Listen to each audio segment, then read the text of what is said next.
I'm Ben Kuerth. I'm the pastor just down the road here in Franklin of a mission church called Victory of the Lamb. Tonight I was asked to talk about the big idea of being alone and just how there's something when you think about being alone, there's something profoundly unsettling about that. And actually in the Bible, when you get right into it, it talks about, there's God and he made everything, and he did a really good job in making everything, and it was all good, it was good, it was good. And then all of a sudden, we get to this little verse where God actually says something is not good.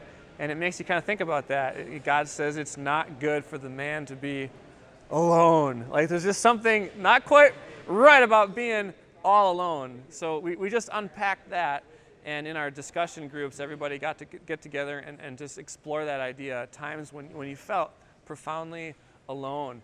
And related that to movies like Interstellar, where you're just confronted with this huge, vast universe, and the feeling of what would that be like to just be stuck there, where in a sense you're surrounded by lots of stuff, but you feel just totally empty and alone.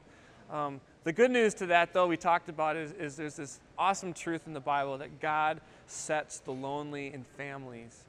And what God longs to do is to literally adopt us into his family. And the way he does that is not because of anything in us.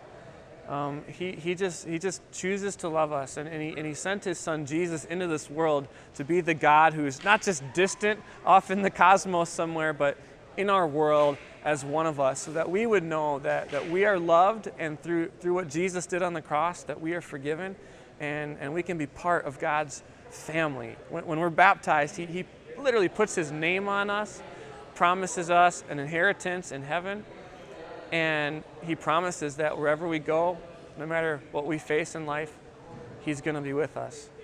And got to relate a cool story about how recently I became an adoptive dad, and just what that taught me about God's kind of love that is just all in, all conditional, and how cool it is to know that we have a Father in heaven who's like that.